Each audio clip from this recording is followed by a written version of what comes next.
once you introduce the subject, we can talk about what CICIBA acronym means. And then I'll try to put a few levels of context around Gabon and CICIBA, and then maybe we can just have a little fun with that and kind of see where that goes. Okay. All right. So you tell me when you're ready to start and when you're ready to start recording. Okay. Yep. I'm ready to start recording. Okay. Okay. All right. Good morning, good afternoon, good evening. Welcome to the Dark Diaspora Africa Renaissance channel. I'm your host, Dico, and I'm here again with our guest. This is a third time round, our regular, Baruti Katembo. Welcome again. Thank you. Yeah, so today we were having a brief discussion before we started. This is obviously following on from our previous conversations about first time around a Bantu Federation, and then following on from the languages, Kimijikenda and Kiswahili being a universal Bantu language, and how it comprised of pretty much a wide-ranging selection of African languages within it. And then that led us, I think last time, looking at some institutions or organizations that were created to exploring or investigating or examining the whole concept or history of Bantu and Bantu peoples. So we came across, or you came across one called CICIBA, and CICIBA stands for the Centre International des Civilisations Bantu. So that's, I guess, the Centre for International Studies on the Bantu civilizations. So from what I've learned, it was created over 30 years ago in Gabon by the then president, so President, I believe, Omar Bongo. I believe he charged the creation with investigating, exploring Bantu peoples and trying to unearth critical aspects of civilizations in furthering the consciousness and spirit and pride of African peoples. But sooner or later, I think the project went into, or got stalled somehow along the way, and it's not very clear how. There was an effort to revive it in about 2012, but that doesn't seem to have come through to fruition. So we were speaking, and you said you'd done some research and discovered a few bits of information that would be quite interesting. So I thought it'd be right that we got on the show and explore that fully. So please let us know what it is you've discovered. Well, let me say, first of all, I want to ask you a question. Okay.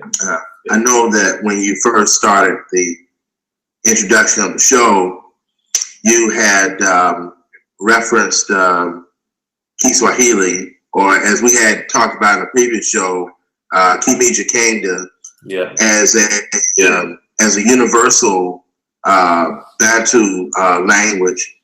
Could you give some context to that statement you made? Sometimes people use Kiswahili as a Pan-African language, but I noticed that you mentioned a universal Bantu language. Could you provide some additional insight into the usage of that idea, and as we launch into what CICIBA is all about in context of Bantu? Well, I mentioned it as a universal Bantu language because Kimijikenda, which I prefer to call it now.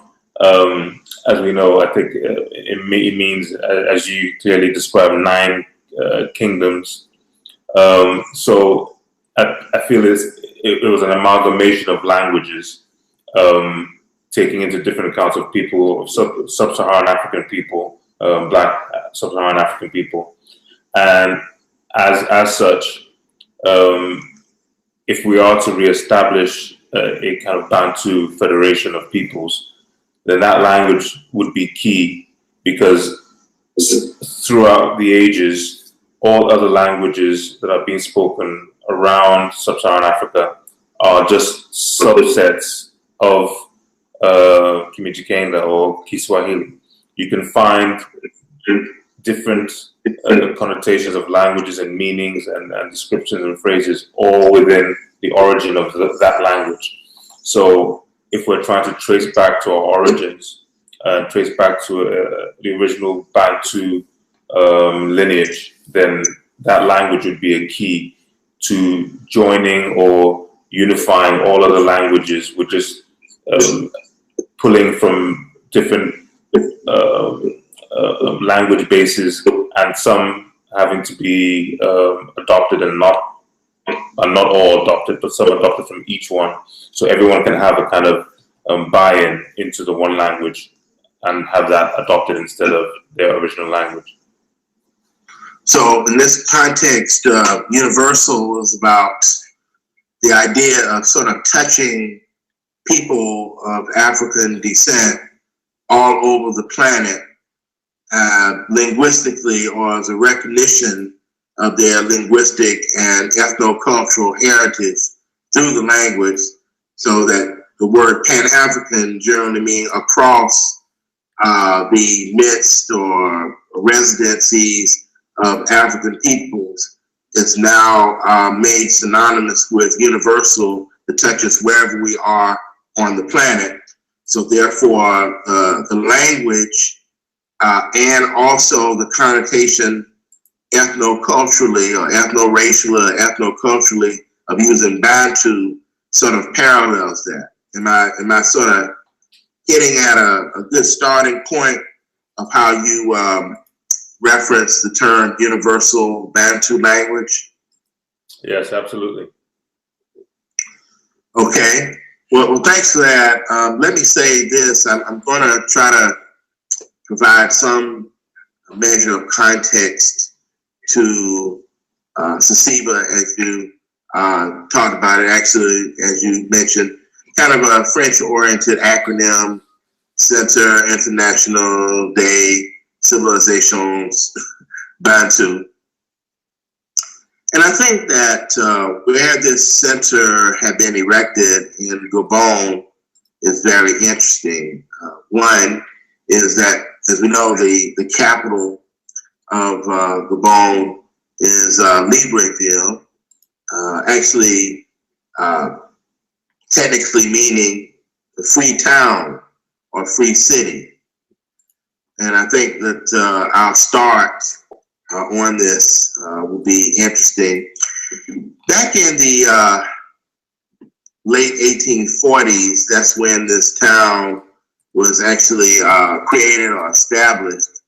It seems to have been created as a settlement, a resettlement area, by actually the French Navy, for basically dropping off African peoples that had been rescued from commandeered slave vessels that were going across the Atlantic Ocean, heading to various ports in the Americas. Now, and then they dropped them off to this area, Libreville, that is in present-day Gabon. Many of the Africans who were rescued from these slave ships, you know, obviously were not fluent in French or even English, of course. And so the French Navy just simply dropped them off, as in the African people were unable to adequately explain what parts of Africa they were actually from. And Libreville just became a, you know, a practical dumping ground to just resettle the Africans there.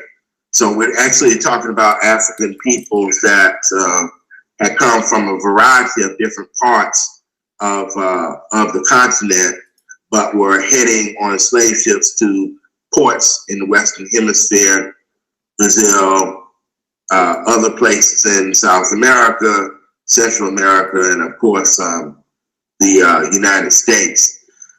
Let me say, first of all, that let's go back to a few dates or so. I want to say that I'm not a historian, but I'm going to attempt to throw out a few researched facts, inclusive of dates, that hopefully will give some context to our discussion. In the 1760s,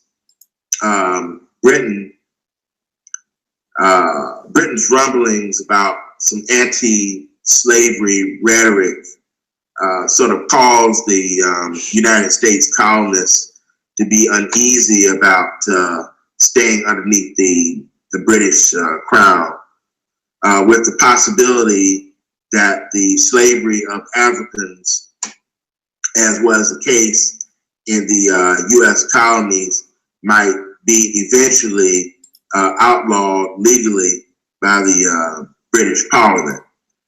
And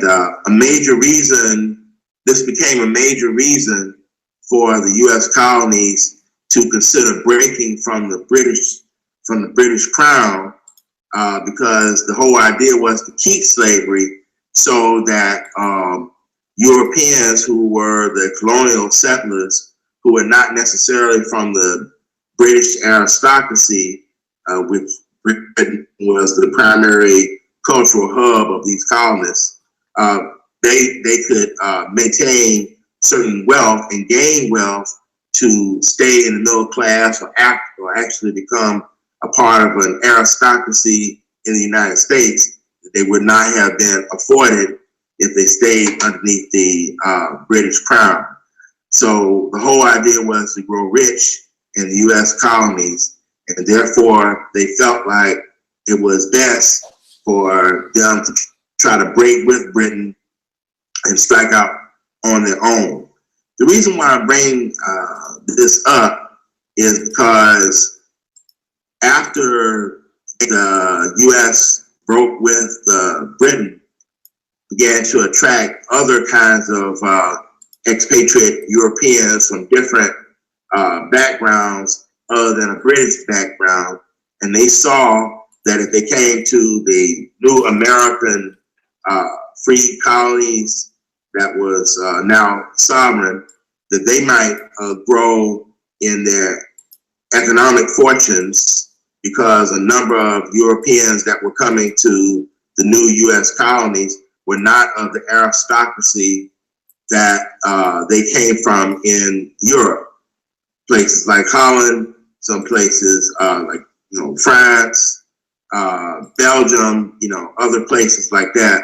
So essentially, this new fledgling America, so to speak, was a beacon for a pan-European settler colony.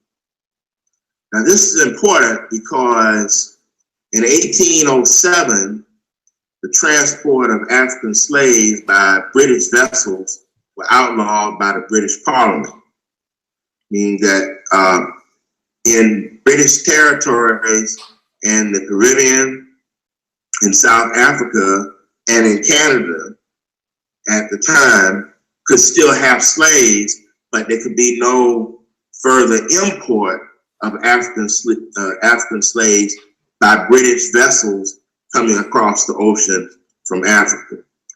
1826, France banned slavery in the French colonies. And then finally in 1833, slavery was outlawed in the British colonies by way of what's called the Slavery Abolition Act. I should point out that there were some rumblings again in Britain and some factors that eventually led to the abolition of slavery when it came to, the British concern. One is that after the U.S. colony had become independent of Britain, that the U.S. sold sugar to Dutch and French merchants after 1776. So therefore, it cut out some of the British dealings of being able to sell sugar to other merchants from Europe. One, there were theological reconsiderations as some in Britain thought that Christianity was incompatible with the selling of slaves or the maintenance of the slave trade. Also, there was high unemployment amongst the common class in Britain as a result of slave labor, so they began to be rebellious about that.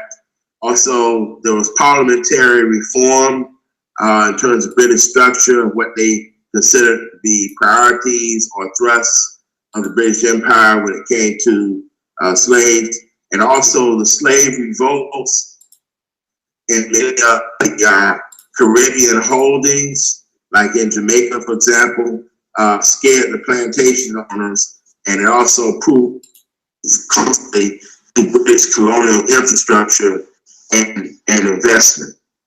Okay, so what happened is then, because Britain and France, which were two of the most dominant particularly the Navy war patrol. Hold on a second, Baruti. Yeah, it seems the connection is getting British or French vessels that okay. Yes, sorry. Yeah. Oh, good. The connection was cutting there, but it seems to have stabilized. Okay, sorry. Okay. Please go on. Where did it stop? What I did? I think right about when you were talking about the naval vessels, British naval vessels, and then from there started chopping off. So you can carry on, please. Yes. Okay. I would say that there was a collusion effort between the French Navy and British Navy to patrol the Atlantic Ocean to see if there were super vessels that would move across the Atlantic Ocean, taking off from various African ports on the Atlantic side of the African continent that were headed across the ocean to western ports. And this right here set up a situation where there were a number of vessels that were commandeered. And then the question became, where do you return these various African peoples, to where in Africa do you return these people? I wanted to say also, just not to deviate too much, but internal slavery, even after Britain outlawed slavery in its colonies in 1833, there continued to be internal slavery in the United States, physically, of Africans up until 1865, and slavery was not abolished in Brazil until the late 1880s.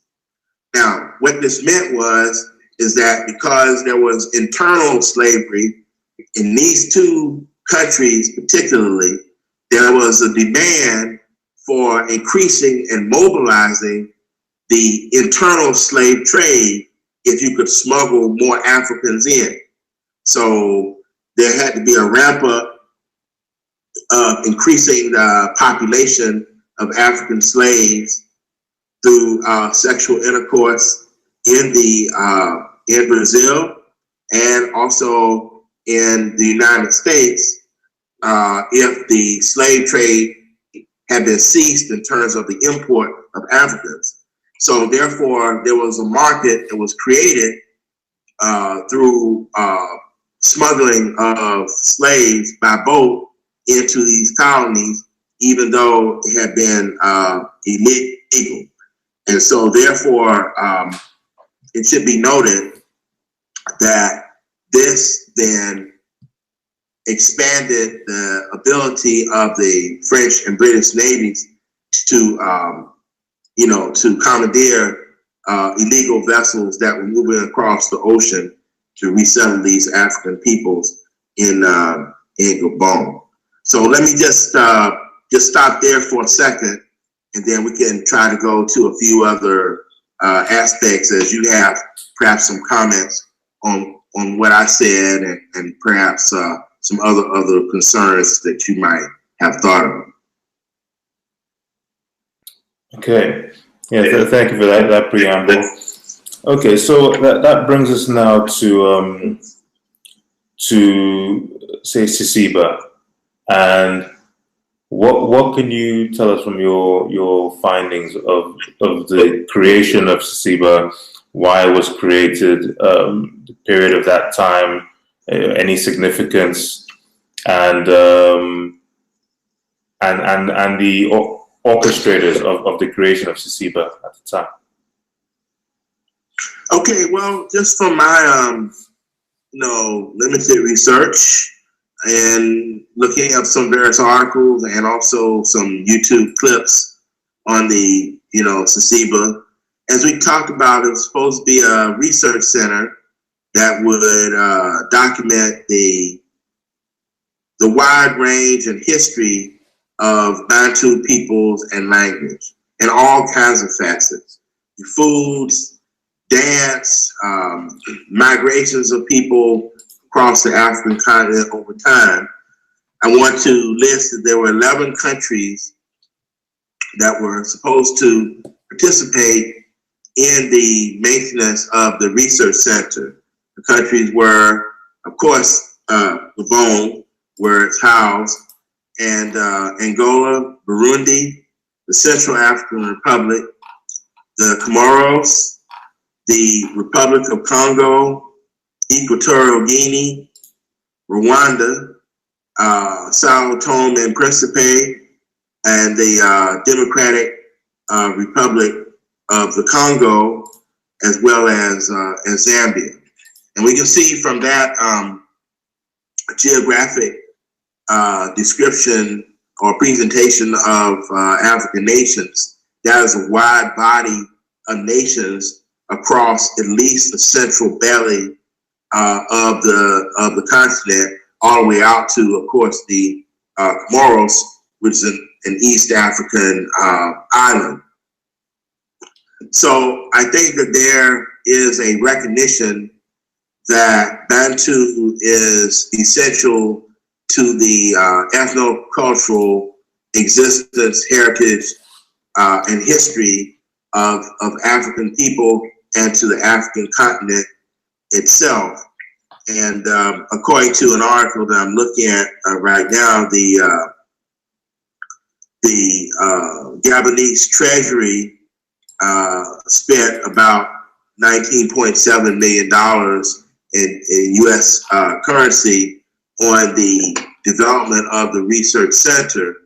And I'm not at all clear about all of the political mechanics and perhaps economic situations that occurred about why the center did not continue.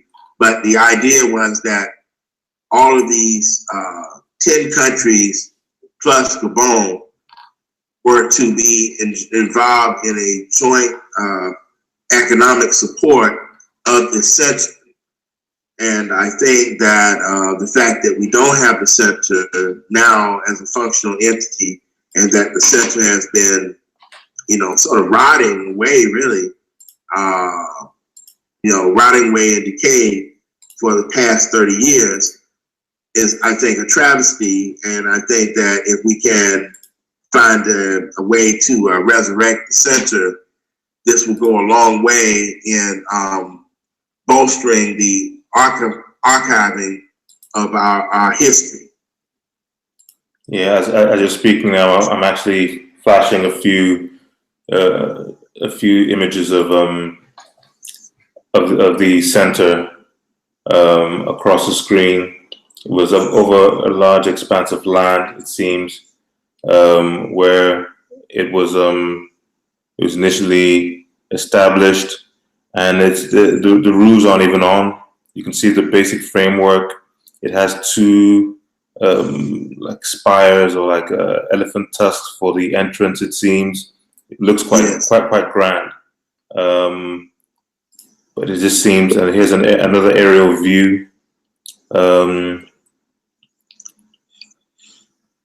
And let me see if I can find some more. Here's another close-up shot. I think this is like the entrance. So it just looks like it literally didn't even lift off. A lot of the framework was created, but nothing has been expanded since. I mean, this has been synonymous with a lot of projects of this kind in various parts of Africa for the usual reasons of, corruption or instability in government or change of government or coup d'etats. But in this case, in Gabon, I don't think that has been the case. So it's quite curious to find out why, because the same person has been there for so long. It might have just been separate priorities. A change in priorities, rediversion of funds, but what would be? I asked myself first of all, when I found out that this place did exist, I thought to myself, "Wow, what an amazing ambition that they actually thought this through to find or to create an institute about the origin of our peoples and cultures, and to dedicate scholarship into unearthing these histories. And I can only assume that it was with the idea to inculcate or imbibe that into our daily and regional and continental politic over time, but it just seems that it's just been left to rot. And another thing I noticed was the actual map or the descriptor of where it said CICIBA was. I'll share my screen so you can have a look, and I'd like you to comment on this. Can you see my screen? Yes. Yeah, it starts off. This looks to me like the border of Nigeria and Cameroon, and then goes all the way right across. See, in my understanding, Bantu peoples have spread across this whole West African region, and why do you think that was left out? That's quite surprising. Well, it's interesting that you should find that silhouette that I'm looking at. Sometimes when you see general pictures of Bantu, they'll show approximately that darkened area that you have there, going from Cameroon all the way over to about Kenya, all the way down, and then somehow or another, other areas of West Africa or so are somewhat left out. So I think that silhouette you have is just a general description of where most people think Bantu is, but I think that upon further research about the interconnection of languages, and as the word Bantu begins to be used also as just an ethno-cultural reference to people of African descent, irrespective of whether their particular language itself was classified linguistically as Bantu, that perhaps we can be able to expand the darkened area that you have on that silhouette to include other places in West Africa. Yes, I believe so.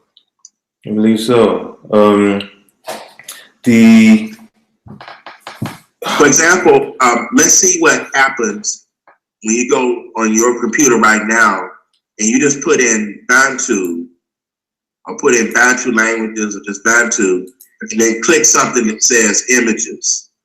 See what pictures come up. Okay.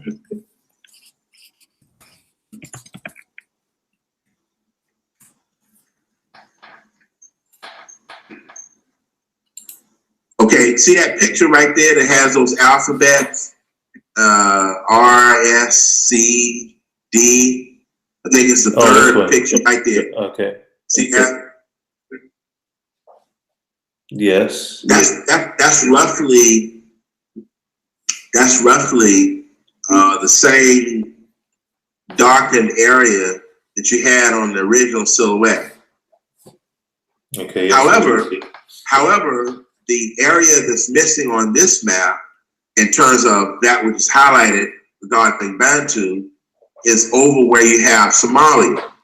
But I noticed that the darkened area in the first silhouette that you had kind of had Somalia highlighted. Yes. And I think that that's the more recent evolution in the recognition of the peoples who are considered the Somali Bantu, who had basically been taken away from the areas of Mozambique, Malawi, and Tanzania over 200 years ago in the slave trade and forcibly settled in Somalia as former slaves. So therefore, there is a proportion of Somalia that readily identifies as being Bantu in Somalia today, even though a number of them have been resettled because of the severe repression and oppression against them within Somalia by others who do not consider themselves to be Bantu, or who more so affiliated with Islam and saw them as an outsider or a slave people. Some of them have been actually resettled to Canada, Australia, and some in the United States, particularly in places like Denver, Colorado. I see. I just caught sight of this map, although I can't expand it. Let me see if it opens up somewhere. Nah, can't really expand it.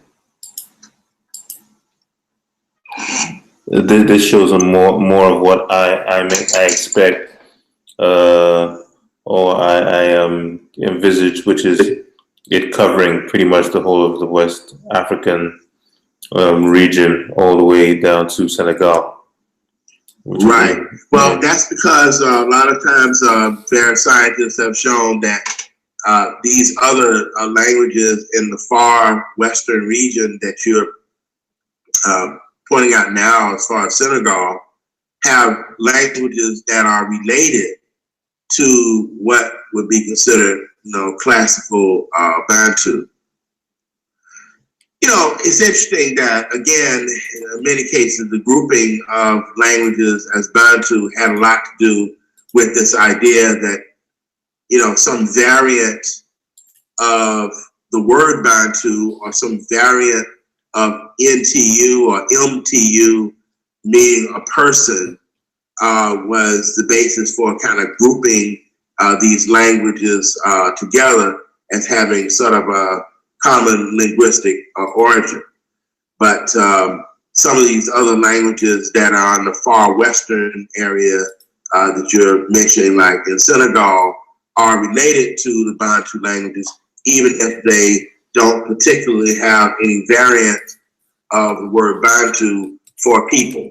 And I think that more recent images, geographical referencing that you're showing is showing an acknowledgement of that, about the kinship of Bantu, so that we can link Bantu in its more fuller, geographic conception. I see. Okay. I just took a small excerpt from the CICIBA website, because it looks like something has just happened in March 2018, but it's in French. So I just put a language translator, and it says the CICIBA Circle of Partners has just expanded with the signing of 4 new scientific and cultural cooperation agreements on the 16th of March 2018 in Abidjan, Cote d'Ivoire, by the High Representation of the institution on the sidelines of MASA's 25th anniversary celebration. MASA is M-A-S-A. I'm not sure what that is, but I can find out. But I was a bit excited, hoping that it was to say they are making a new concerted effort to relaunch CICIBA, but that doesn't seem to be the case. But it is interesting. It is interesting that such a discussion on whatever the new developments might be about CICIBA is taking place in Cote d'Ivoire. See, because that's another, West African place that probably will eventually be on board with the recognition of CICIBA. Absolutely. Also, I want to point out the list of the 11 countries that I mentioned that were originally on board with supporting the continuation of erection and the continuance of CICIBA was the Central African Republic. Now, a lot of times you don't hear much about the Central African Republic as being an area that has a huge Bantu population based upon the connotation of Bantu linguistically as a core understanding of the term. But Central African Republic is certainly one of those areas that certainly would contain various Bantu peoples. And I want to use the Central African Republic to just launch into something else that might give some further context about the spread of Bantu peoples and languages. If you would permit me just to go back to an earlier piece of discussion in our initial intro for the show today.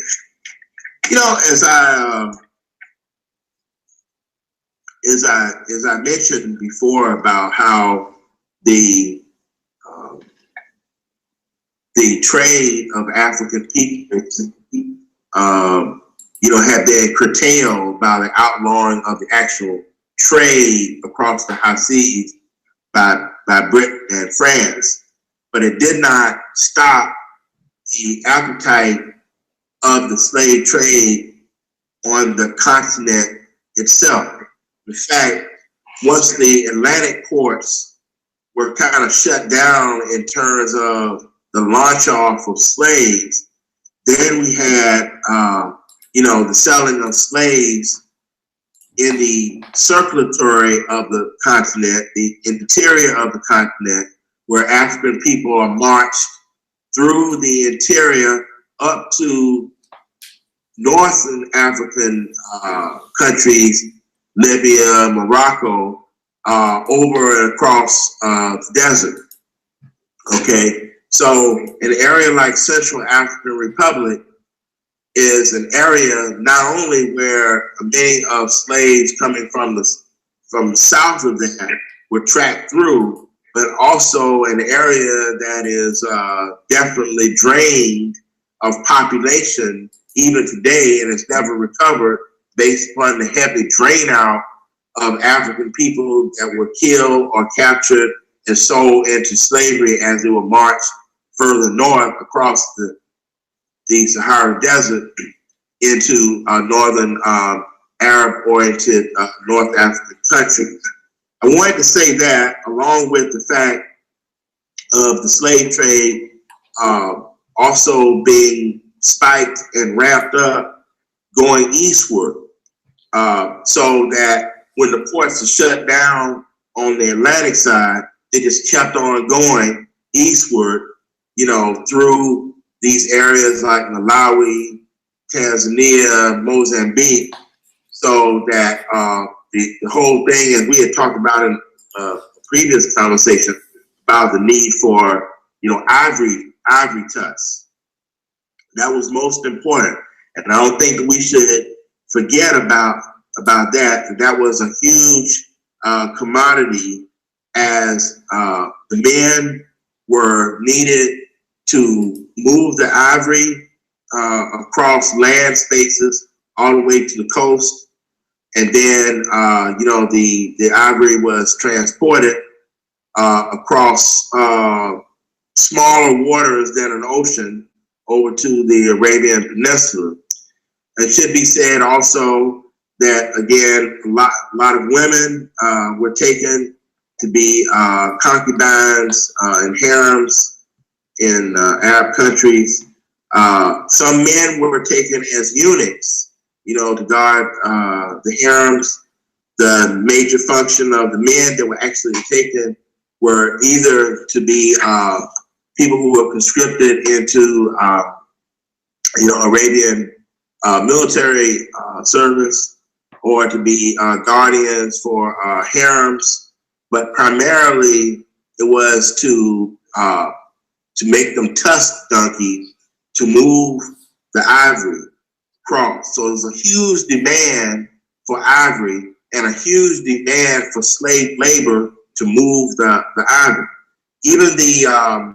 Even in the 1880s through the early 1900s, there was a major industry in the United States and Europe regarding pianos. And as you well know, in those days, the piano keys were made from ivory tusks. So in the figure that I had given in the last show, where I mentioned that upon some reflections about the level and of ivory that was being cut, that like some sawmills that would cut ivory may cut 12,000 ivory tusks, you know, per month, and was mentioned that for every ivory tusk there was one African that perished. We're talking about 12,000 Africans, you know, at least per month that you know, had perished because of the trade. And I think that's important because we're talking about reroutings of African people all over the continent. And so therefore we start talking about the Central African Republic and other areas. Some of these areas also got a filtering in of other Bantu peoples from other places, simply because of the massiveness of the slave trade internally within the continent and the move of slaves eastward to be sold from East Africa into ports in, you know, in the Arab countries. I think that's important to note, and also to note that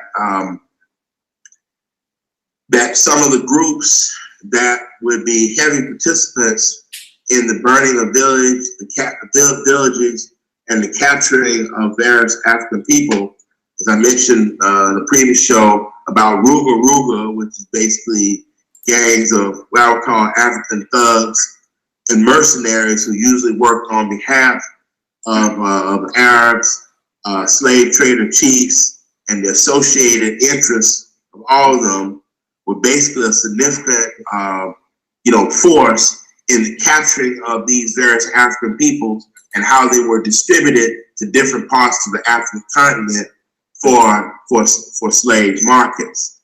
So that in the present day, I would say modern day versions of Ruga would be like Al-Shabaab that operates in Somalia and other parts of East Africa, and also Boko Haram that operates primarily out of Nigeria and surrounding areas.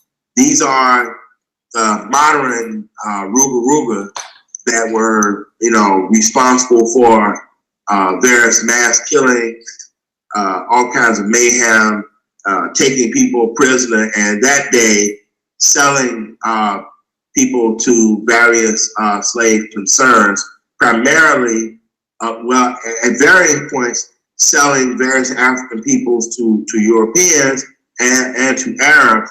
But again, when the European slave trade shut down in terms of the ports where Europeans would have the boat that would leave from the African continent, come to the Western Hemisphere, just got rerouted more on an uptick to the Arab side.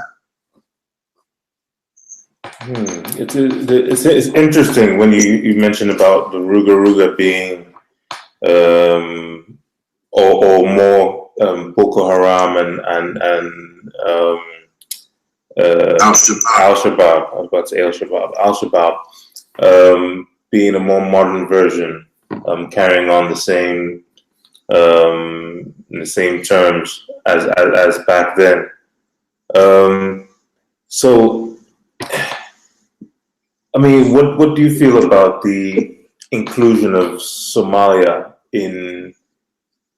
as part of a kind of a pre-Bantu civilization? Well, it's interesting that you should bring up Somalia, because the Mijikenda peoples that constituted the 9 kingdoms, as you mentioned, but technically the 9 towns or communities, parts of those 9 extended from what is now the coastal area of Somalia down to Mozambique, stretching about a 1,000-mile trek. So, in fact, the heritage of Somalia is not separate from Bantu, and certainly not separate from Mijikenda, which is a Bantu people with all its dialectical, variations, and certainly in its heritage, not disconnected from Mijikenda, which would be the language of the entire group or 9 kingdoms, if we were to amalgamate their linguistic tongues together. So just because Somalia has been home to Al-Shabaab in that regard, doesn't mean that Bantu is disconnected. Just in the same way that because Boko Haram, operates out of Nigeria, doesn't mean that Nigeria is disconnected from Bantu itself. I think what happens sometimes in the historical context is that various peoples who are Bantu by heritage in the history, once they identified with Islam, they started identifying themselves as Arabs. So when we start looking at the Arab slave trade, and we start looking at Ruga, for example, many of these people were Bantu, or even in Zanzibar, there were Bantu peoples there, but once they affiliated themselves with Islam, they identified themselves as Arabs and were sometimes known as Zanzibari. Yeah.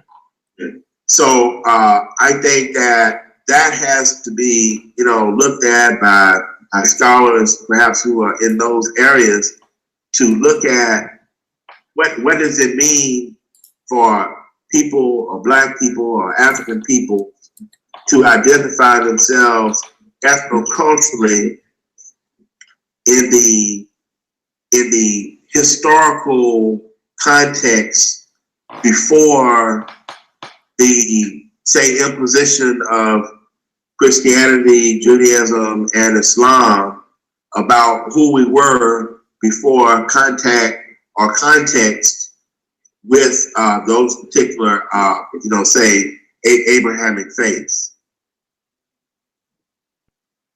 So that means it might be possible for various African people who today practice Islam to be comfortable with the notion of being Bantu if we are going to talk about an ethno-cultural heritage that leads far beyond any affiliation with the current nation states being connected, as I said, with Islam, Christianity, or any of the Abrahamic faiths. I'm also reading here a few excerpts. Again, I've translated from French, and it says here, this is on the CICIBA website, just following up on what you're saying, that the CICIBA agrees to include the activities covered by this convention in areas such as collection, archiving, exposures of instruments in the Bantu area. And this is an agreement they signed. This is now with another body called the Sanja Association. So they say they're now going to extend their agreement to training in the practice of traditional musical instruments. And I think they're also branching into acquisition of art. So it seems like they are poised to become the restorative or safeguarding body of the cultural history of Bantu in all its guises. And it looks like it's still taking over. The building might not be there, but they're making a lot of associations with quite a few other parties, and almost acting like a kind of curator to gather all this information and keep it in one place. And could that be the best way to go about it? To have that one center, the one to be able to be the voice on Bantu or the mantle? I think importantly, yes, because of the wide array of countries that were initially supposed to be part of the funding, just the recognition of those countries, at least in the 1980s, is a recognition that their populations and their nation states were historically connected to Bantu as an ethnocultural identifier.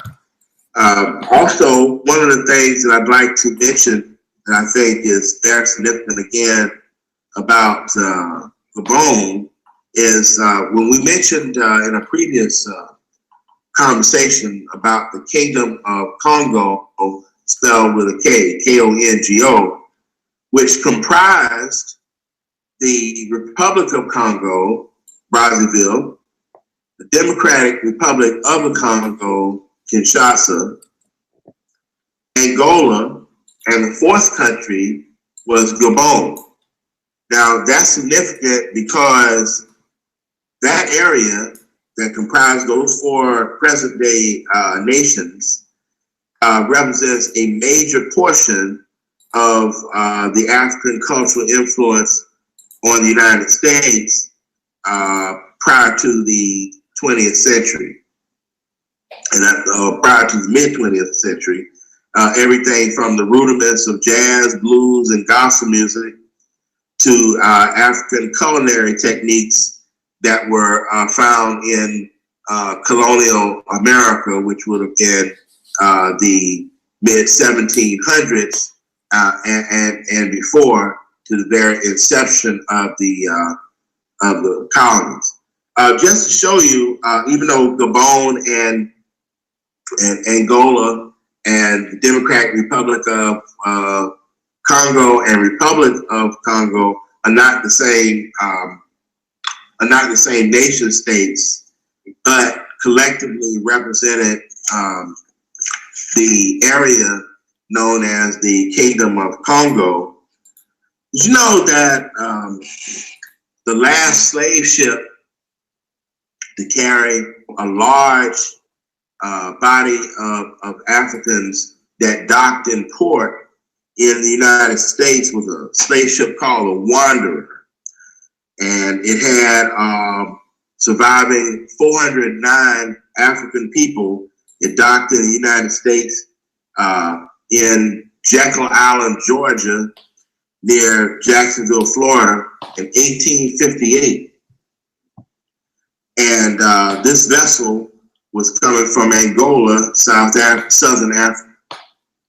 The last ship, by the way, was a ship called the Clotilda, which was actually coming from Dahomey, that's present-day Benin, and that was carrying an African cargo of about 110 people, and it docked in a port in Alabama in 1860. Slavery was over in the United States in 1865, with the Civil War occurring just a couple years before 1865. So we can see that even just in the mission of at least the ship, the Wanderer, 1858, there were still African people who were being smuggled into the United States. And I mentioned that the Wanderer one, had African people that were coming from Congo, but that was the port in which they were launched from.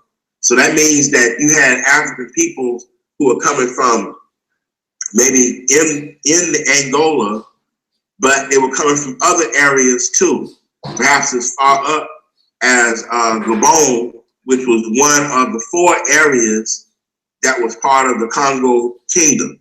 So when we have Gabon as being central, or Libreville as the center or the capital rather of Gabon, being the free city or free town, and it represented historically a resettlement of African people.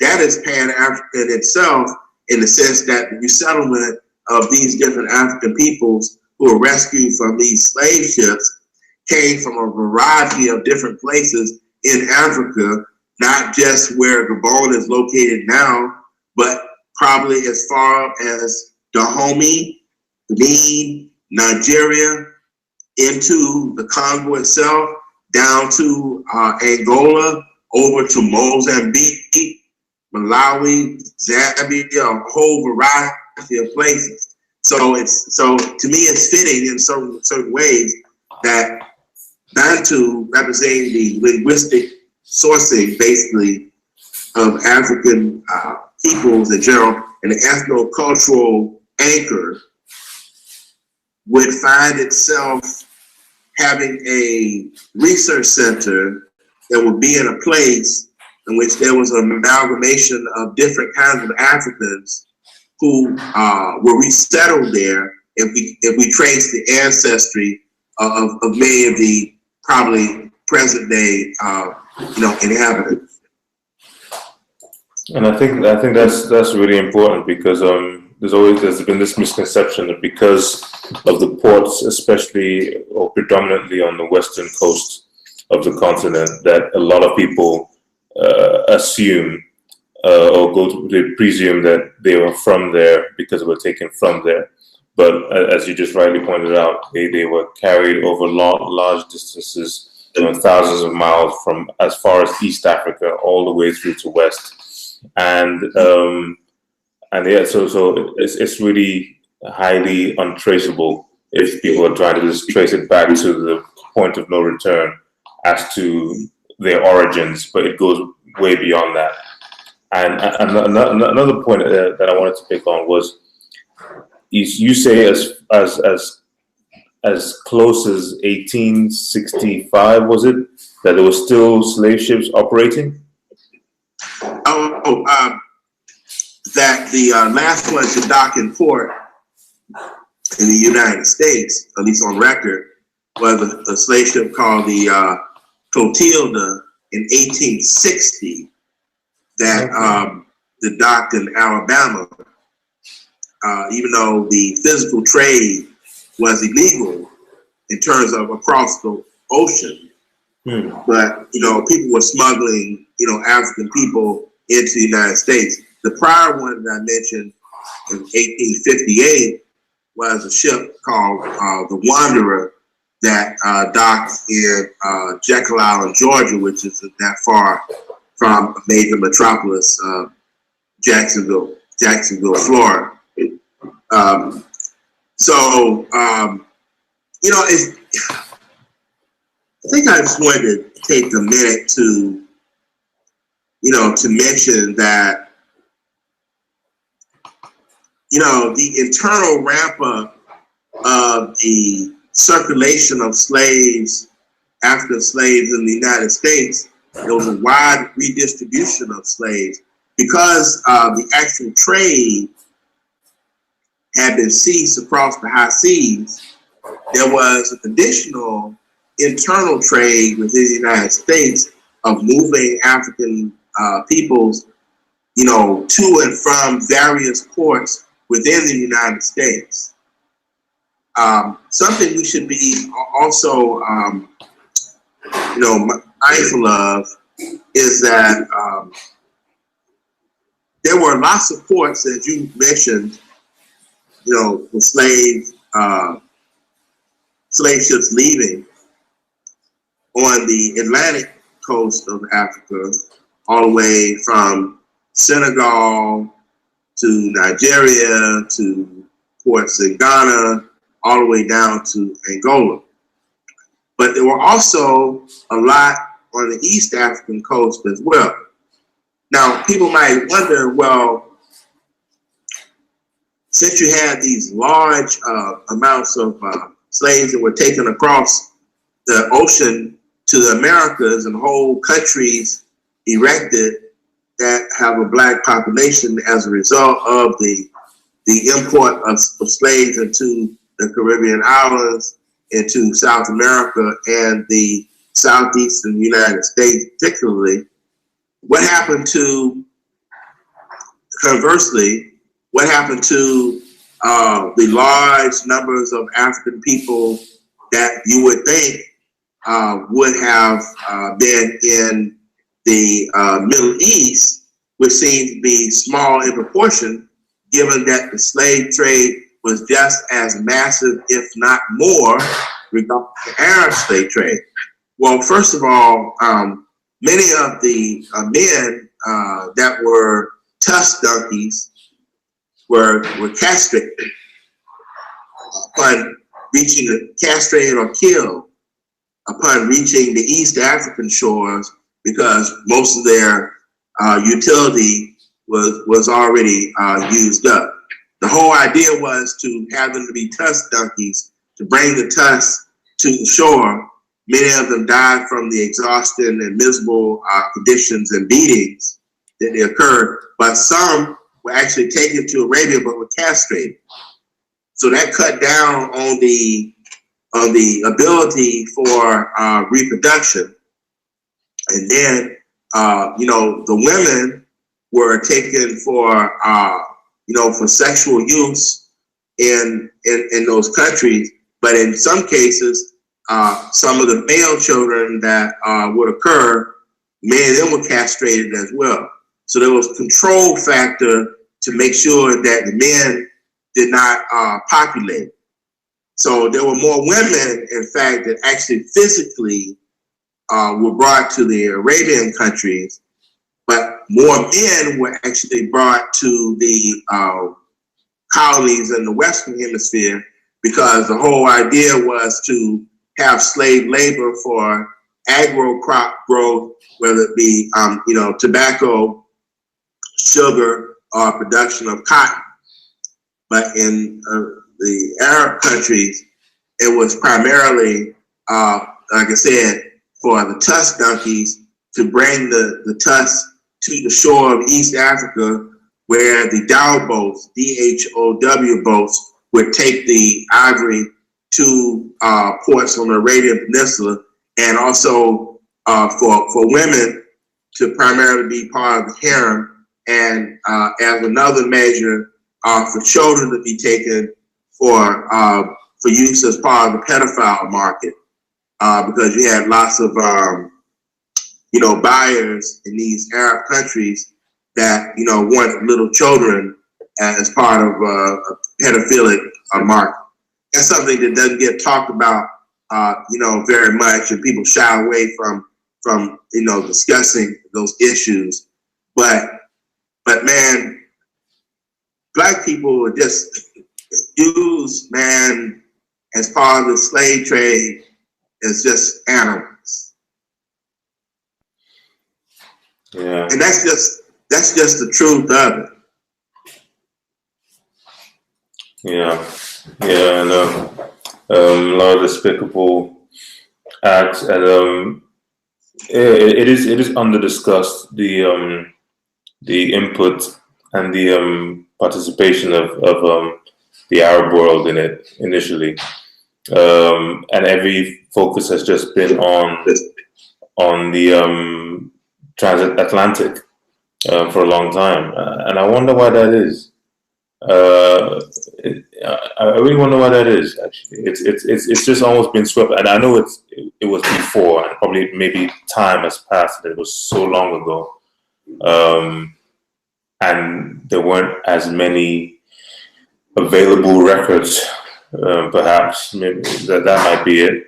But then I've visited Morocco and Tunisia and Egypt, and especially with Morocco and Tunisia, I do remember going on a couple of tours and have someone describe their process of slave trade, and they still have some holding cells and forts even from a millennia ago, and it was quite shocking, and from then on, I think it made me think, why is it never really discussed as much?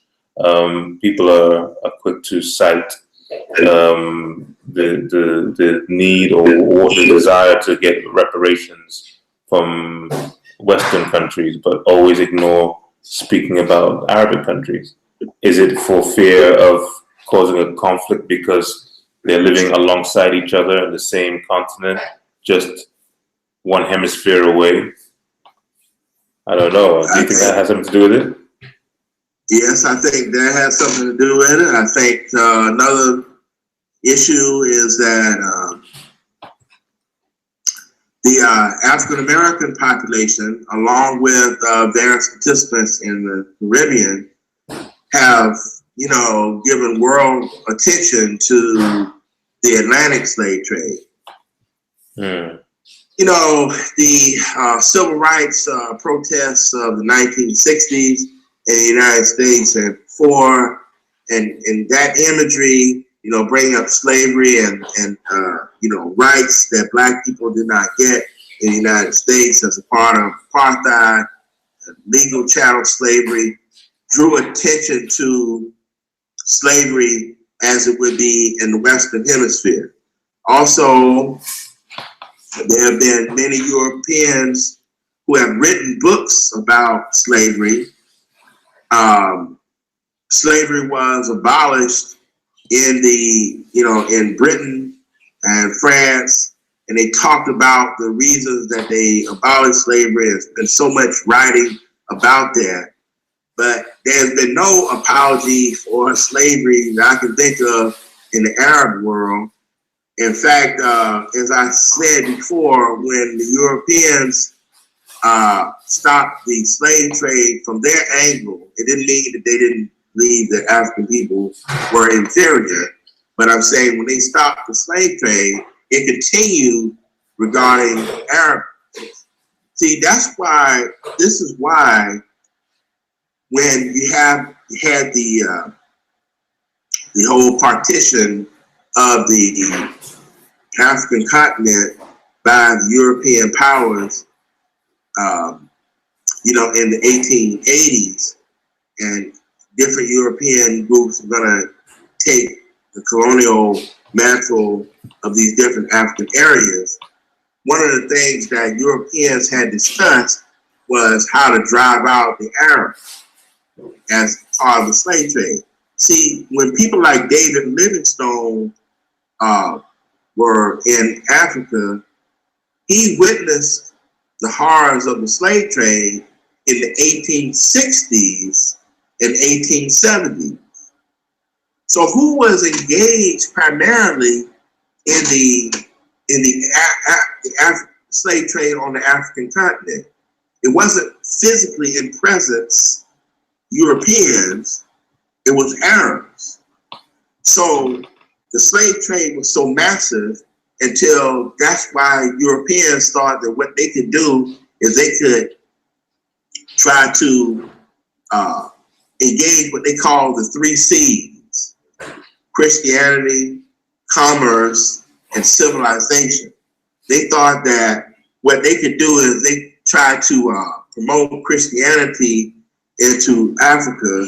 They thought that that would cause the African people to get away from the tendency of collusion with Arabs to be involved in the slave trade, and therefore Europeans would come, colonize the areas, and provide a kind of colonial economic infrastructure so that they could take resources out of Africa.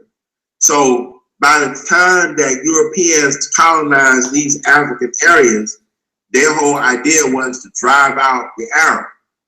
This, in fact, made Arabs very, very angry at Europeans when before both of them were participating in the slave trade and, in fact, would help each other regarding the selling and buying of slaves to some degree.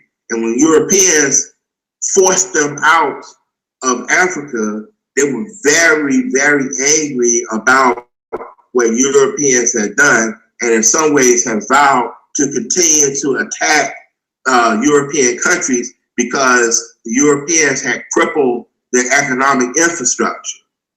The economic infrastructure of the Arabian invasion into Africa, as I said before, had a lot to do with ivory tusks and the selling of women as part of the harems and the markets for those things, for those entities in the Arabian countries. So the European, when he decided to get rid of slavery in Africa or cease the slave trade, he did not want to permit Arabs to continue the slave trade because they were making money. So what he did is he tried to shut down Arab participation in the slave trade.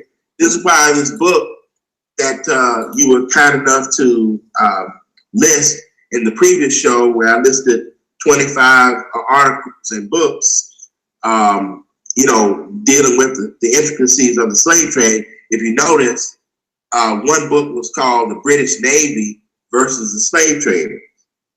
Well, that book documents how the British Navy was patrolling various areas on the east coast of Africa at varying points to try to capture and curtail the Arab Dow ships, DHOW ships, that were moving from the east coast of Africa, primarily what's now known as Tanzania and parts of the coastal area of Kenya, to move slaves from those areas across the Arabian Peninsula. So when they would seize some of these Dow boats, sometimes the Arabs would just throw the Africans overboard and drown them, you know, on route. So the slave trade on the Arab side didn't really sort of fizzle out until about the 1920s. Wow. See, this is the kind of depth that we're talking about the massiveness of the slave trade. And again, when we start talking about the piano industry was one of the spikes that you know, increased an appetite for the need for tusks.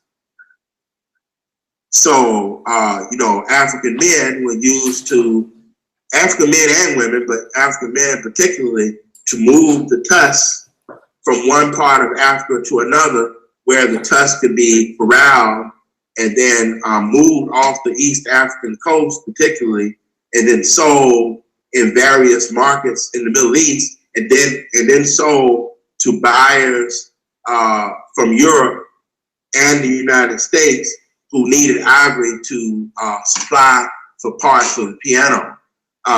Also, billiards, also as a game, the billiard balls had initially been made out of ivory. So they couldn't.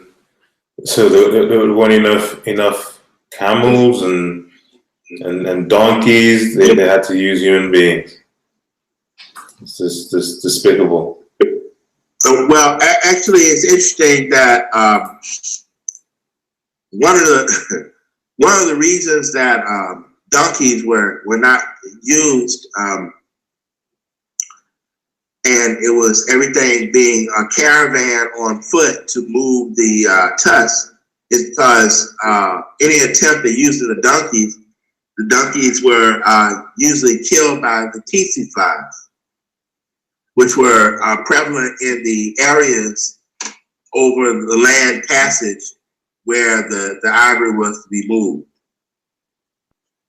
I see. So everything was on foot. Okay. And this is also coming back into the term that I used in our last show, where we talked about the barracoons, which were little settlements that were erected along the slave trade areas, so that you could move slaves, 100 miles at a time, and they rest up, they move for another 100 miles. And this took place over many years as Arabs had been dealing with various African societies and chiefs for 1,000 years before Europeans got into the slave trade in the 1500s. So they had the time over many years to develop an infrastructure of how slaves would be moved. Sometimes even in capturing various Africans, they would know that there would be wars between different ethnic peoples who disliked each other immensely. And sometimes they would just simply wait for different times during the year when they know that massive inter-ethnic fighting would take place, so that they could just go into a certain area and just get the spoils or the slaves once one group had captured another. But everything also depended on making deals with various groups in the interior about how you would travel through various lands of different peoples, because you needed to bring slaves over waterways internal in the continent and over various lands of varying peoples. So various treaties and deals and tradings of various artifacts. Sometimes there will be slaves that will be traded within the continent. It will be part of an existing Arab caravan. You might have to give some slaves to another group that lessens the part of the caravan, just so Arabs could use their henchmen and stuff to move slaves from one part to another. So it was a huge enterprise. People making treaties, people building canoe boats to move slaves across one area to another, just to move tusks. You might have to go into the interior to get slaves, and then move them across waters in the interior, so that once you got across certain water areas, you would then pick up the ivory tusks, who in some ways would be procured by some of the Twa peoples. People sometimes use the word pygmy, but I'm trying to use the linguistic terms. Twa peoples, who actually, some of them in the interior, like in the Congo, would eat the elephant meat and would have no use for the tusks.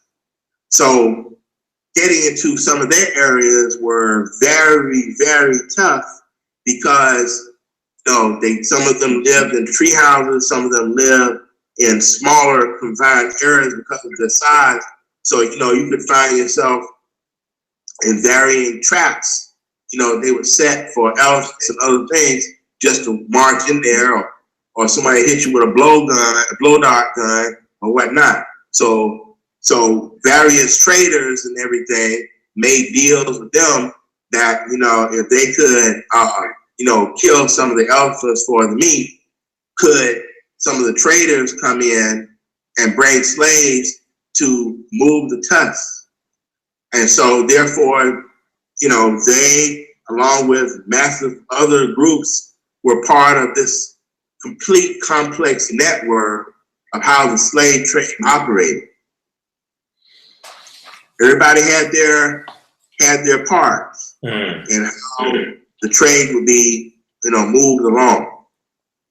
Yeah. By the way, official slavery in Saudi Arabia did not end until the early 1960s, officially on record. Well, yes, I remember saying that. Yeah, officially. And to be quite honest, it still goes on. Even now that we don't know about it, it still goes on. We've seen quite a few videos on Facebook. In fact, I went on Facebook because of some of the things I saw. These were some workers from Kenya, particularly, or Tanzania, some off the coast, who go and work in the Emirate countries, and I've seen some horrific treatment. People being hung upside down by their feet and whipped. People being mutilated, maltreated, and these are workers, like domestic workers for some families over there.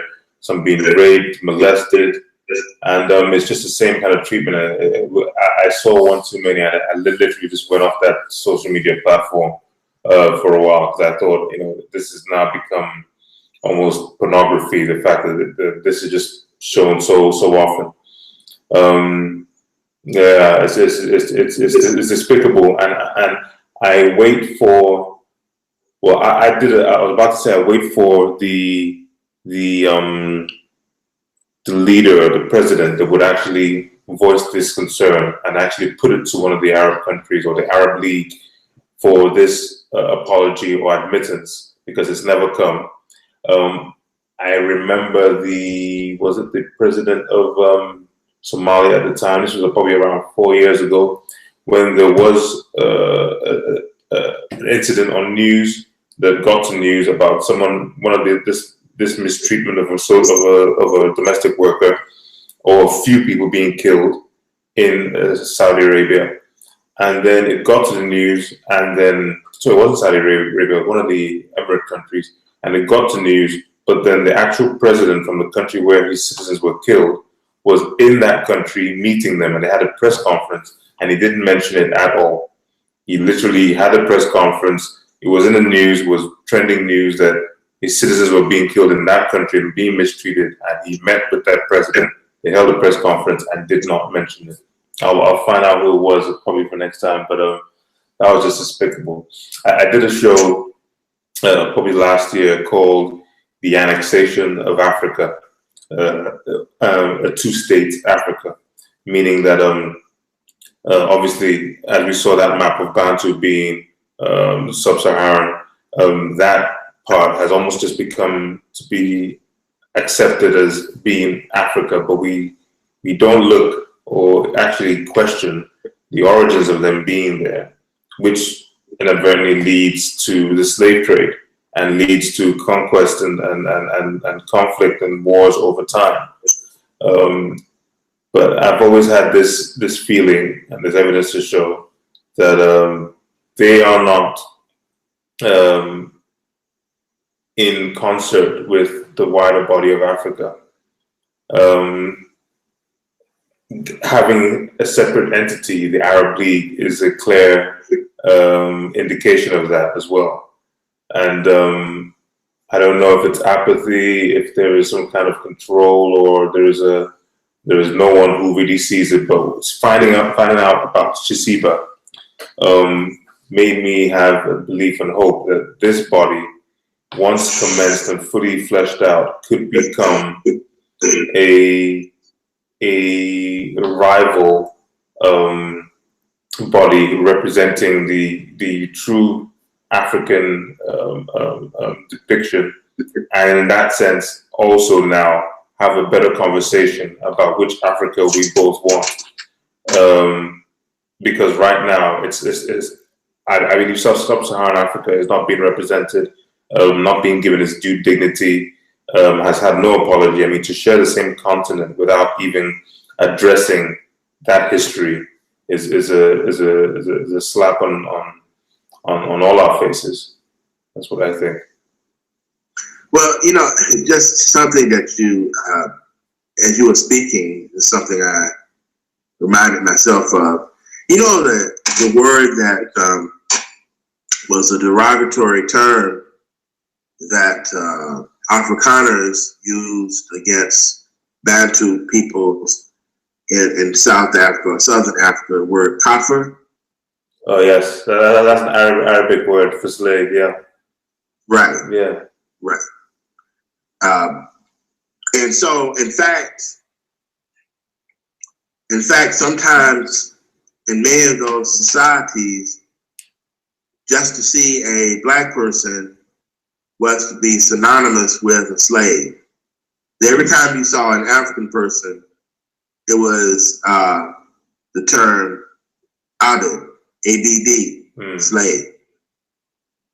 And I've heard so I think that we have to uncover all of these things, you know, the atrocities that have been done, to bring light to this as we try to move forward regarding these coalitions, even when it comes to the African continent.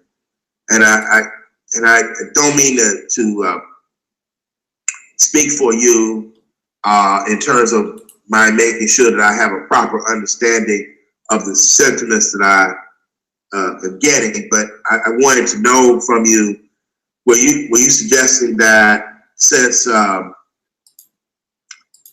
Northern African countries are you know, heavily Arabic, that because of what had happened with the Arab slave trade in Africa, that there needs to be some discussion about apologies from those countries, reparations too, and also just kind of a resetting of what the tone and the dialogue should be about, given that many people don't talk about the Arab slave trade, which was just as massive as the European one. Does there need to be some type of dialogue in general to make sure that the record is set straight and there's some parameters going forward about interaction, and so that it just doesn't appear as though those representatives of those countries have been historically friends of African people, while it's made to appear as though Europeans have not been friends, and that we hold them accountable, but don't hold Arabs accountable for the massive slave trade and really the decline of the continent itself. Though I should say that we're going to have to hold ourselves accountable as well for the participation of African people as well. But since we're doling out, you know, the responsibility of what has happened, everybody who is a player needs to be involved, needs to be included.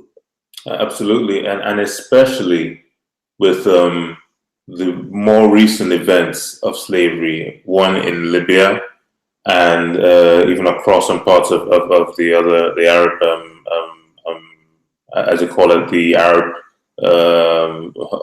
Arab area, and then also in the Emirati countries, from Dubai to the United Arab Emirates, Saudi Arabia, and the treatment of them there.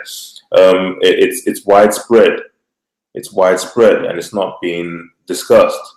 And you know, it's even reported that there are a lot of undocumented people and slaves still living there, still being treated. In fact, if you go to even in Iraq, it's been said that there are a lot of indigenous people who've been there for a longer period of time and are second-class citizens in Iraq, and they routinely call them and treat them like slaves. They're denied a lot of rights in their country, right? And this also happens in Tunisia, in Algeria, Morocco, and it's just widespread across the region, and it's just never been discussed. It's just literally go on. I'm sorry, go ahead. I had another point, but continue. Yeah, no, I'm just saying, it just seems everyone just turned an eye, and I feel either there's some manipulation in some quarters to not allow the consciousness of Bantu people to be awoken for the consequences it would mean for them up north. And I think that's what's happening there. There would be consequences, because inherently they are on borrowed time and living on stolen land over time. So it's a case of a matter of time, and I think they're trying to quell it and not mention it.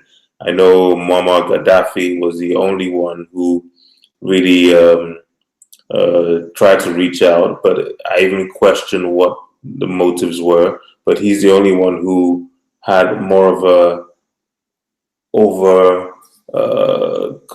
compensatory relationship with many African leaders. He supported Nelson Mandela. He supported many African leaders with finances and voice, and has also mentioned or stood for the African Union in some cases, but at the same time he was also for the Arab League. So there's a lot of questions there, but being the only one in the sea of literally almost 15 to 20 plus countries isn't good enough. Right. So some of the Africans I wanted to say that that are in places like Iraq would certainly trace their ancestry back to Bantu peoples taken from the continent who were forced into slave labor in the salt mines in areas in Iraq. So that was another area, like as I said before, conscription into Arab military, use as eunuchs to guard harems, but also for labor in the salt mines in places like Iraq. But this is over long periods of time, and I always want people to realize that the Arab slave trade started about 1,000 years before the European slave trade got ramped up in Africa in the mid 1500s. So this is over a long stretch of time. Absolutely. I had a question. Someone asked me. They said they wonder if you know about Asar Imhotep, some kind of Asar Imhotep's African American Cultural Development Program and Bakala book, and if you think they should create an African American Bantu language. I read the book.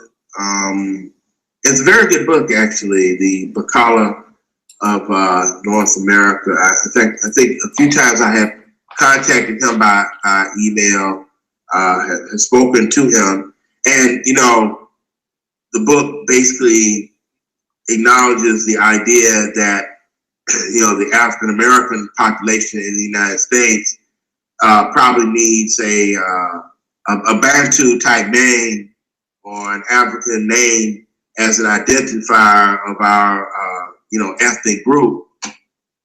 And so he's a proponent of that, but he does go into an analysis of Bantu itself. And I think some of his later works and other works, and even some of the documentary stuff that he's done on YouTube, talks about the Bantuism, if we can say that, in ancient Egypt or ancient Kemet. So I think there's a lot of information on that. I think that he would be a great person to consult as a resource on those aspects you highlighted as a spinoff from the book Bacala of North America. I think the word Bacala, by the way, also was a Bantu-derived word that he had researched that sort of epitomizes the ethos and spirit of the African American people as a distinct group.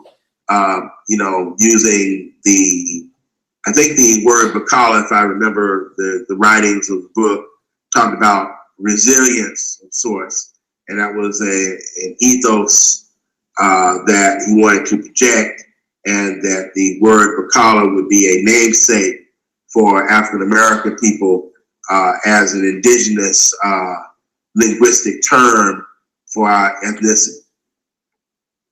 Okay, I've got another question, or this is a comment. They say African traditional science are often based on language and metaphor, so they're skeptical how Kimijikenda can work without those systems. Well, that's interesting. I'm thinking that we are talking about a recognition just of a common language structure that kind of reminds us of our commonality. It's not that everybody immediately starts speaking Kiswahili or Kimijikenda or whatnot, but we have some kind of focus point on our commonality. Kind of like how Europeans kind of have a classical reflection and commemoration for Latin, even though all Europeans aren't necessarily people who spoke a Romance language as an Italian, French, Spanish, Portuguese, or Romanian, but as a part of their classical central nucleus about their history and commonality of themselves, they see Latin as a classical language. I think Kimijikenda can be that type of language for us as a linguistic medium, I should say, for us kind of getting together, and we see where we go with what we can do with common linkage. Let me see what your thoughts are on that, as I was just sort of thinking out loud based upon that question that you raised from, I guess, the chat room. Okay, I'll read it again. African traditional science are often based on language and metaphor, so they're skeptical on how Kimijikenda can work without those systems, so traditional science systems. So I guess, yeah, saying adopting a language without some basic underpinnings could change the essence of the culture. Okay. My thoughts on that are, we have to look at adopting a language. I don't think should negate the use of other existing languages. I look at it as being a second language, which would create an ease of communication and understanding between a larger group of people using a language that originates from those people and not a Western language. So a lot of people speak French and English now across Africa, but I believe the language you're embedded in and the way you can describe an idea is very, very important, that it comes from your cultural heritage and traditions. And as long as we have one where we can have a kind of unifying thought, I don't have a problem with it not always having the underpinnings in that language, as long as we have it elsewhere. So the other languages will still exist, but we would just have this one, which would just be an ease of communication between a larger number of peoples. That's my thought on that. Yeah, and also, you know, Kimeji or Kiswahili is not supposed to be a language of reference to get into specific ethnicity. So therefore, it's an overarching cultural idea to just remind us of our oneness in the generality. So therefore, I think we can proceed with science, technology, and development, you know, and have such a language as a guiding piece about unification. By the way, did you know that, starting maybe about 10 years ago, Microsoft translated their Microsoft suite into Kiswahili, because they thought that Kiswahili represented a core language base of speakers stretching all the way from, you know, Kenya, Uganda area, all the way down to Mozambique. They thought it was roughly maybe 100 million speakers of people that had some knowledge of Kiswahili or spoke Kiswahili. And so they thought that would make a bigger impact in usership of their software, as opposed to trying to convert, you know, their software into a variety of other languages, including English and everything, in the areas of those countries, because they recognized that a lot of people did not speak English or French or so in the rural areas of those countries. And the Kiswahili was more of a language that could capture more users up and down that corridor.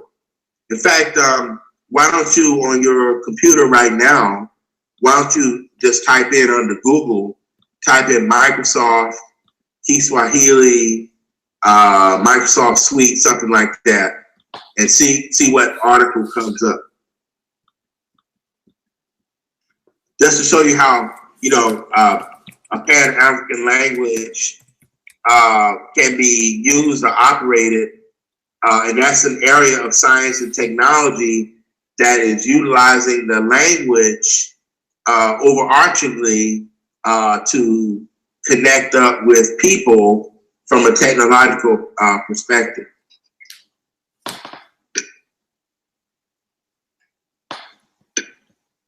Okay, let me see. Conversion code. No. Look for an article. Microsoft Kiswahili for Microsoft Translator. Yeah.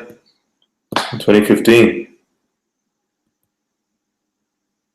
Let's see what the text says. They started the project. They were thinking about starting the project some 10 years ago. In fact, they even developed something called Microsoft East Africa. See how they said Kiswahili, also known as Swahili, I'm reading from your screen here, is spoken by up to 150 million people through Eastern Africa, including Tanzania, Kenya, Uganda, Rwanda, Burundi, Mozambique, and the Democratic Republic of the Congo. Indeed. Come down to here. I can interact with speakers of 15 languages supported by Microsoft. So that's good. I'm not even sure some other widely spoken languages are even on their platform. But then again, that's their platform. So let me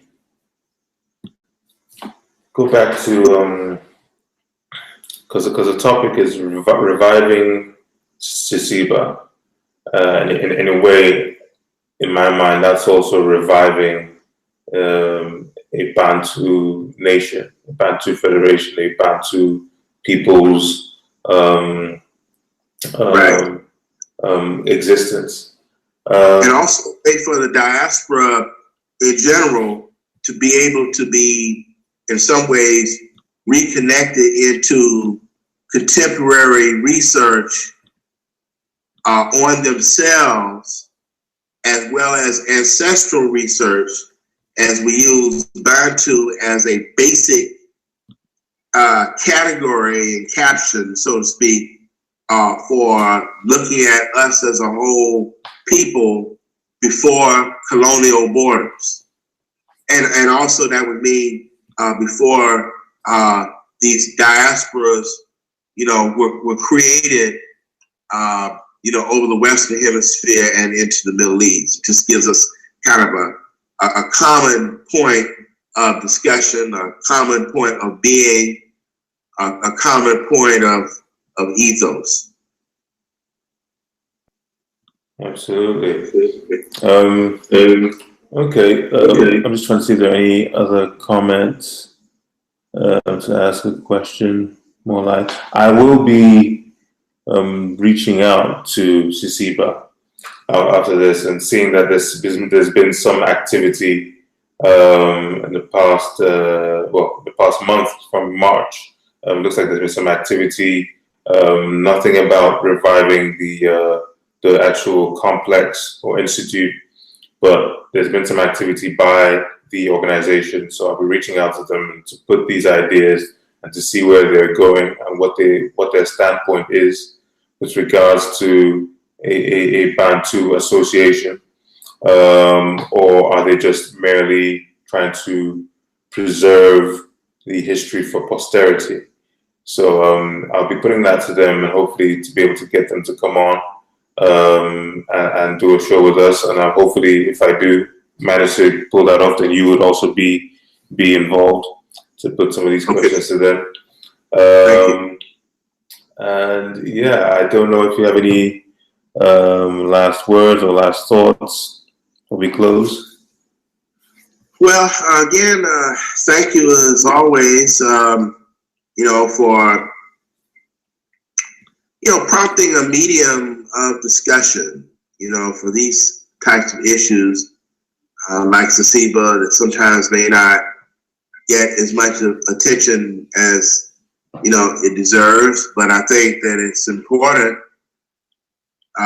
for us as Bantu people to, have some launch point for us to, talk about our history from the past, our ethno-cultural identity. And I'm going to say ethno-cultural identity because we're not only just talking about, language again, but I think that even just with the CICIBA, we're talking beyond language. We're talking about our ethos, music, art, dance, where we are today residentially. So we talk about where we are today residentially, then we have to trace and see where are all the Bantu peoples spread about on this earth, and what types of cultural structures do they still practice that have emanated from a source point in Africa itself. See, when we can show the connection of us wherever we live geographically, that gives us more of a context reference point for us to have a discussion about unity, about cooperation, about, at least an interaction as a start for dialogue and sharing of something. Absolutely. It's all about building relationships. It is. As a starting point. And it can only be beneficial. I mean, as we have been spread out across vast amounts of land, we've gained numerous amounts of experiences, knowledge, resources, which if and as some of these people who've gained all these vital components have been thrown far and wide. They've been displaced, many of them, and most are looking for a home, for a base where they can be able to grow and reach their full potential, where they can reunite with their lost family and grow once again to a great nation that once was. It seems to me it's a logical ambition to have, and one that this institute looked like it began to recognize, which was quite visionary, and one I hope that through all of us we can keep alive through our probing, prodding, and investigations, and questioning, and reaching out as well, which I will be doing next. So thank you as well for coming on and giving us your insight, and for those who participated and asked a question. I think I might have one more question because this just popped on. This was someone says, this might be for me really, but it could also be for you. Someone says, what happens if some East African groups like the Southern Ethiopians, who I think are more Bantu than Afro-Asians, like the Amharas, want to join this Bantu Federation? So they said, what if some East African groups, in bracket, like Southern Ethiopians, who I think are more Bantu than Afro-Asians, like the Amharas, want to join? Well, I don't think anybody, to be excluded in that context. So, I mean, I think that would be good if, various people from Ethiopia would see themselves as Bantu.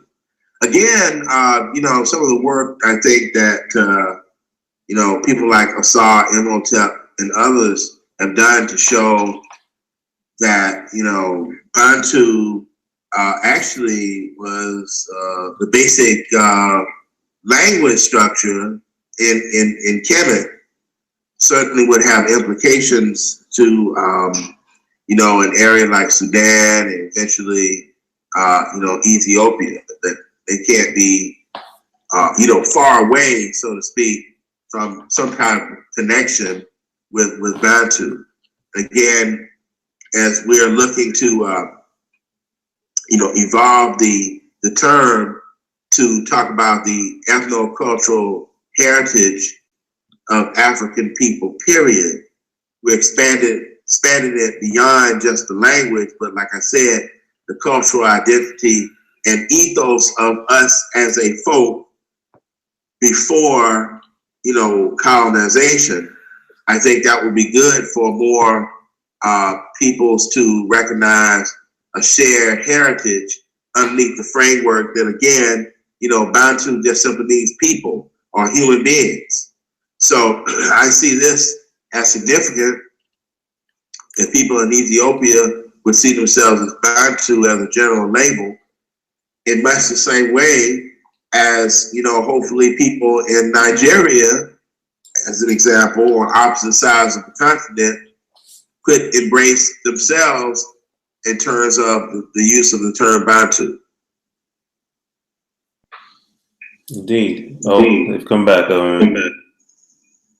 was a follow-on question saying, I was just thinking there are some groups who are very distinct from the Afro-Asiatic Amharas who may want to participate.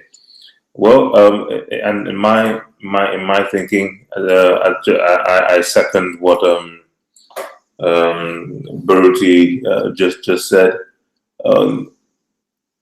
Like every nation, you'd have to, and you joining a nation, you'd have to obviously abide by its modus operandi, its rules, its laws, its culture, and abide to it to the very letter. So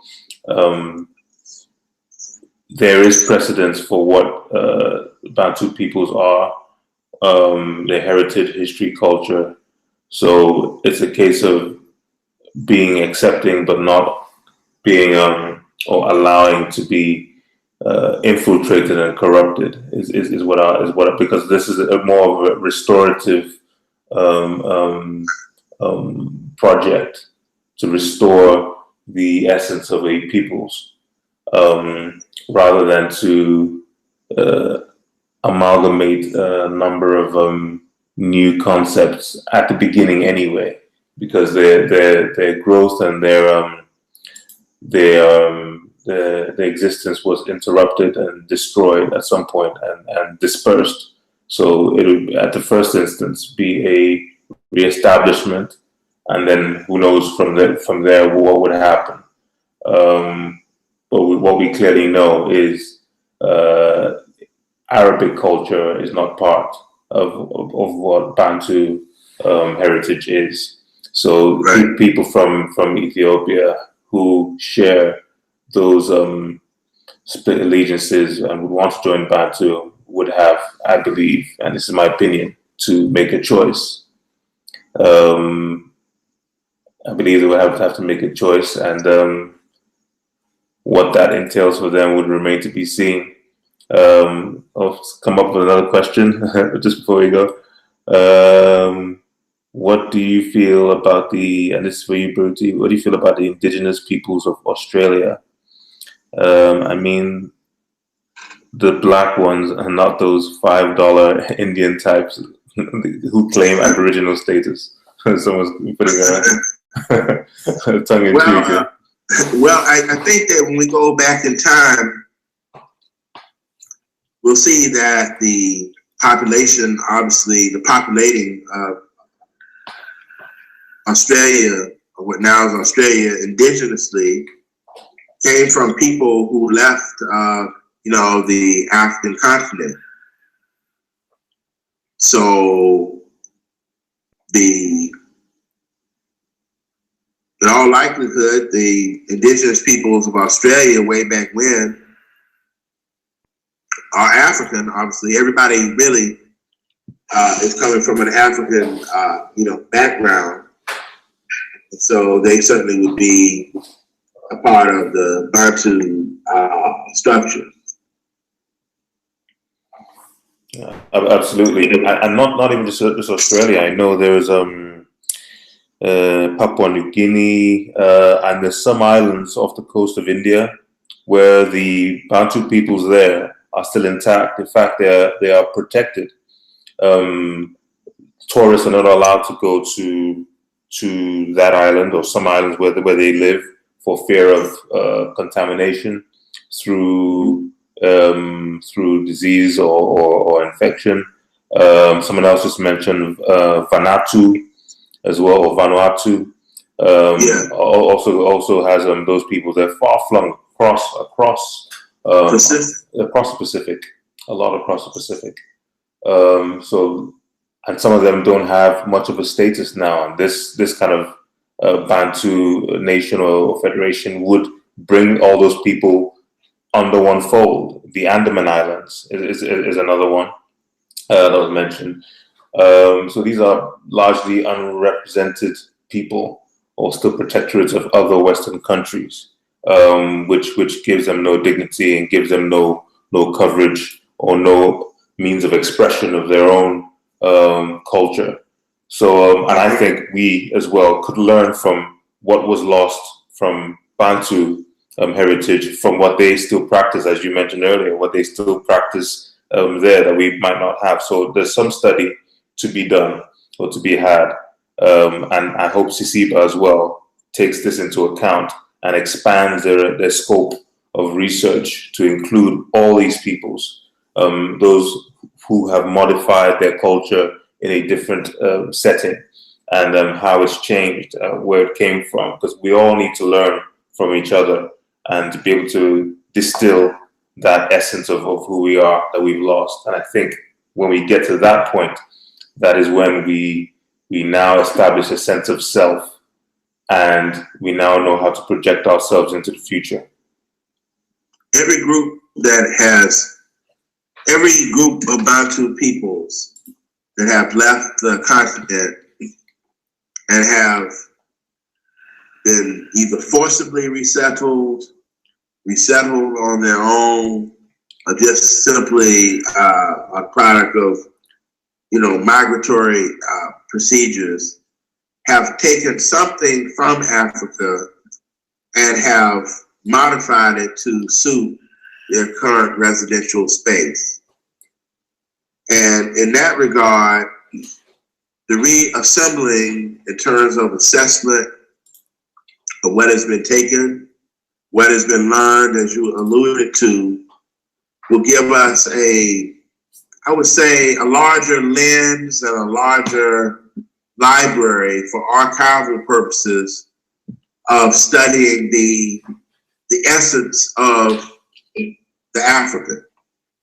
You know, this probably is in parallel to, I think, one of the websites that you had looked up in a previous show where we dealt with or some mention of the Bantu Ghent, research done at the University of Ghent.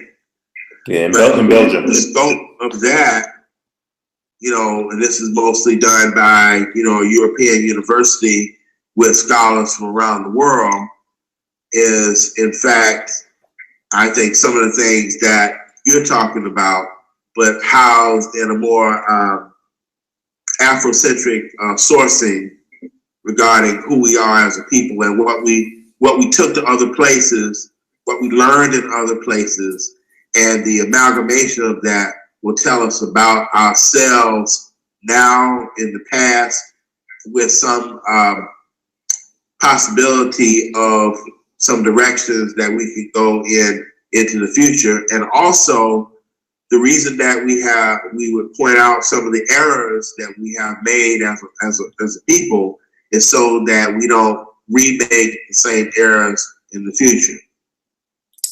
Absolutely. I would love to get Dr. Ikongwe on a conference with both of ourselves, because he mentioned watching the show with you when we first initially talked about Bantu Federation, and he said he was a bit I'd say, how would I describe it? He wasn't fully on board with the idea, because he said how far will we go back to? What would we how would we achieve it? He says in his mind he thinks it's better to work within the confines we have now and try to progress in that way. But I disagree, and I think it'd be very, very interesting if we could all come, because obviously he's with the Pan-African Institute for Development, so he has some insight into various cultures on the ground, because he pretty much in some ways does something in parallel to what CICIBA's mandate is, which is almost like documenting the various cultures on the ground, but in a developmental way. So trying to work with individuals, companies, and governments who want to do business in understanding the lay of the land on the ground and how those two parties can coexist for a mutual relationship. So he's almost like the conduit for business or government or individuals, and then the local society or culture or community, and how they can best work with each other and mutually benefit from it.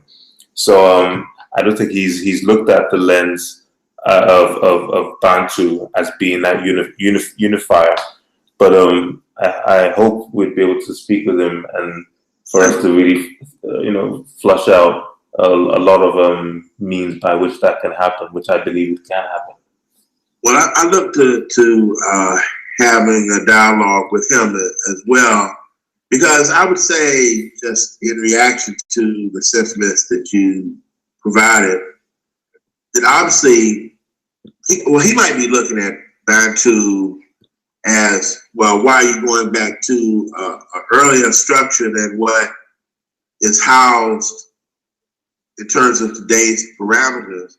But really, Bantu is here now. Bantu has been then, but Bantu is now. Just the mere fact that, CICIBA was to be comprised of 11 economically participating countries the territorial range of those countries, sweeping from Angola to the Central African Republic, all the way over to the Comoros Islands, is a wide stretch of territory across the African continent.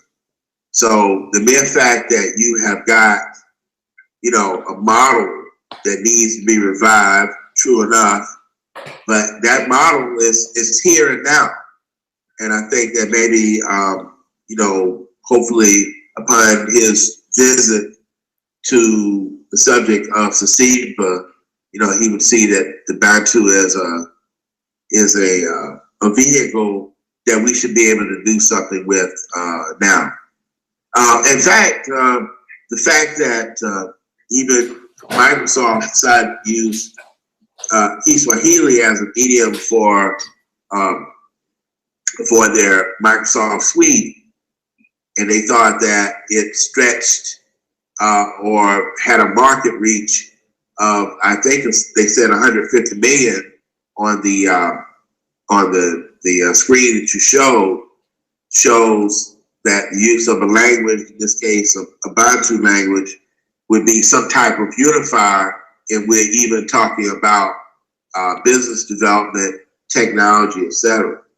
One of the reasons, as a recent development within the last couple of years, that Rwanda has been doing is they've been pushing Swahili because of Rwanda's admittance into the East African community.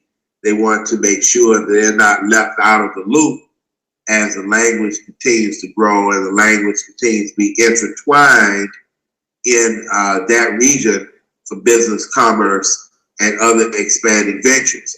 Along with, various people are predicting that South Sudan, as it continues to come on board in the East African community, will continue to use Kiswahili, or I may say Kimejikenga, as a language tool that will help to weld their participation in the East African community.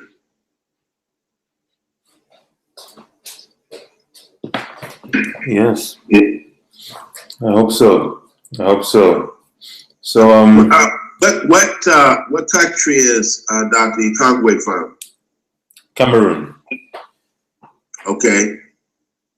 Yeah. Well, the border between Cameroon and Nigeria, the Mambila Plateau, is supposedly where the migration launch seemingly emanated from, in terms of the migration of these different Bantu peoples all over the continent, starting at least 5,000 years ago. So he's certainly coming from an area that's right in the thick of Bantuism, if I may coin such an idea. Indeed, and I will put that to him, that to neglect it might be an oversight. It might even make his job easier, because right now you have to catalog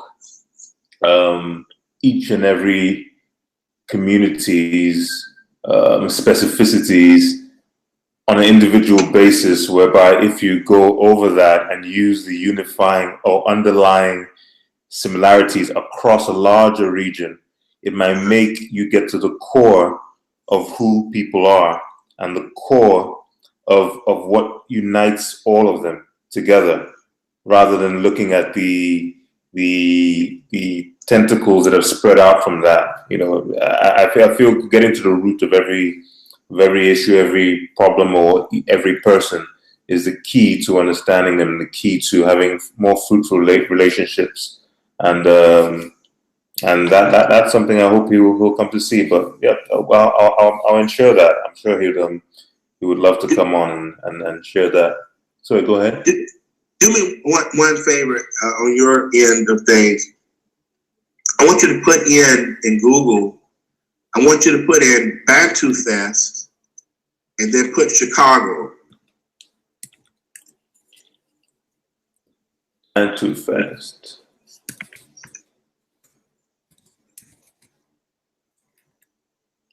And Chicago.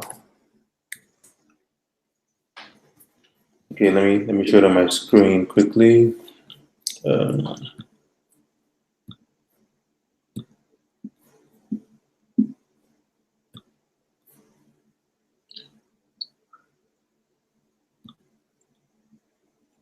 Actually, no, let me go to the first one.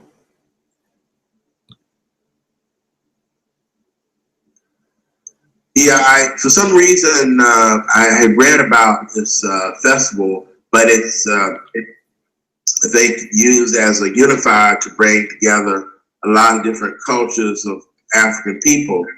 But for some reason or another, I was thinking that the originator of the festival may have been someone from Cameroon, but I couldn't remember as to whether it actually stated that on the website. And I didn't know if you might see it on your screen. Oh, this is the 4th annual Bantu Fest, and it has a lot of countries there. I believe that's Cameroon, all the way to Ethiopia. Yeah, I see. There's a festival bringing over 30 different countries and cultures together to celebrate diversity, unity, and love. Come and enjoy food from over 30 countries. Okay, so this is proof that it is recognized by some people, or basically the state of Chicago, and they're going to have lots of performances, children. This is 28th of July, so this is something I think he needs to pay attention to, and I'll bring it to his attention as well. But somehow or another, I don't know, the founder might be from Cameroon, but it's just the idea that the person was using the Bantu Fest, or the term Bantu as part of the Bantu Fest, as a unifier and a beacon to to talk about us as a people, irrespective of where we currently resided now, but to look at an overarching unifier in that kind of regard. Interesting. I think this might be the name of the person. I'll try and contact him. Kujoda. At Kujoda. Okay. Yeah, I'll make some searches and see what comes of that. Okay. All right. Well, thank you very much, Baruti, once again. Always a pleasure, and hopefully we get to speak again very, very soon. Yeah. Thank you again. I appreciate the opportunity, and as always, I have found the dialogue to be intellectually stimulating, and thank you for providing an opportunity to talk about the important subject we have dealt with this evening. Thank you very much, and thank you all for listening, and those who have been participating as well. Thank you. Please like, subscribe, send your comments, messages, and hopefully we see you again next time, and have a good evening. Thank you. Good night.